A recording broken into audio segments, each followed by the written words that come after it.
নমস্কার বন্ধুরা, আজকে আমি কুকিং লাইভের পক্ষ থেকে দেখুন আমি আবারও এসে গেছি একটা দারুণ স্বাদের রেসিপি নিয়ে। দেখুন আজকে চেলা মাছ, গাঁটি কচু আর আলু দিয়ে আমি একটা ঝোল বানাবো। দেখুন পেঁয়াজ কুচিয়ে রেখেছি, টমেটো কুচিয়ে রেখেছি, কড়াইয়ের মধ্যে মাছ ভেজে নিয়েছি। সেই মাছের তেলের উপরেই আমি একটু জিরে ফোড়ন দেবো। একটুখানি জিরে ফোড়ন দিলাম, তার মধ্যে আমি পেঁয়াজগুলো দিয়ে দিলাম, কুচানো পেঁয়াজগুলো।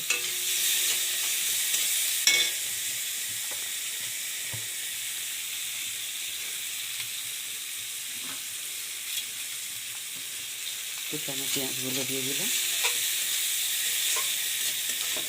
এইবারে আমি এর মধ্যে আলু দিয়ে দেবো। আলু আর কচুটা যেটা কেটে কেটে রেখেছি এইটা আমি দিয়ে দেবো। দিয়ে একটু ভালো করে পেঁয়াজের সঙ্গে ভেজে নেব। দেখুন ভালো করে একটু ভেজে নেব, কেননা কচুটা তো সেদ্ধ করা নেই।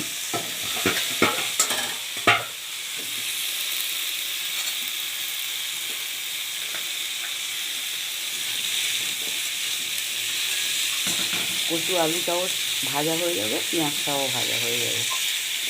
তারপরে আমি দিয়ে দেবো টমেটোগুলো। এরকম করে খেয়ে দেখবেন আপনারা, খেয়ে আমায় বলবেন কেমন হয়। তার মধ্যে দিয়ে দিলাম হলুদ,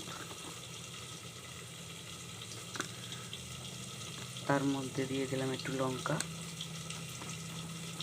একটু জিরে, সামান্য একটু ধনে দিয়ে এটা একটু ভিজে যাবে, একটু গুলে যাবে।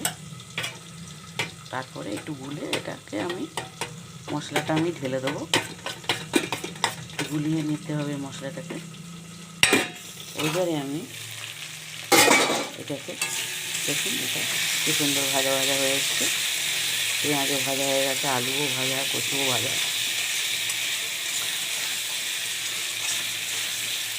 এবারে যে আমি ভেজে রেখেছিলাম, এই টমেটোগুলো কুচিয়ে রেখেছিলাম, টমেটোগুলো দিয়ে দিলাম।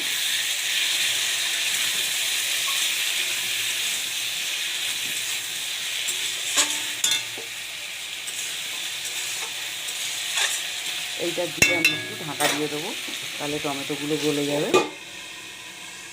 এরপরে আমি ঢাকাটা খুলে নেব। দেখুন টমেটোগুলো গলে গেছে।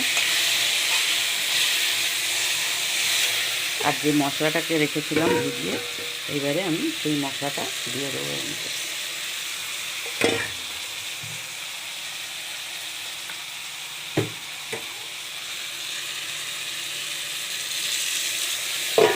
এবার মশলাটাকে দিয়ে একটু কষিয়ে নেব।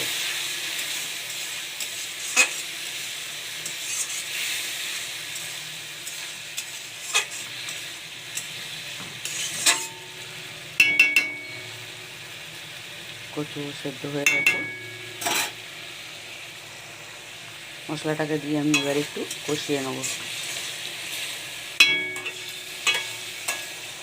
মাছগুলো ভেজে দেওয়ার পরে আমি করবো এই যে ভেন্ডি ভেন্ডি একটু আলু দিয়ে পেঁয়াজ দিয়ে একটু তরকারি করবো, একটু সামান্য গামাকা ঝোল এটা করবো। দেখুন মশলা থেকে আস্তে আস্তে তেল ছেড়ে দিচ্ছে। মশলা থেকে তেল ছেড়ে দিলে আমি এর মধ্যে জল দেবো। কালারটা দেখেছেন কত সুন্দর এসেছে। বন্ধুরা আপনারাও এইভাবে রান্না করে খেয়ে বলবেন আমায় কেমন হয়েছে কমেন্ট করে। কত সুন্দর কালার হয়েছে। এরপরে আমি জল দিয়ে দেবো এটার মধ্যে। দেখুন তেলগুলো কি সুন্দর ওপরে ছেড়ে দিয়েছে, মশলা থেকে তেলগুলো একদম ওপরে উঠে এসেছে।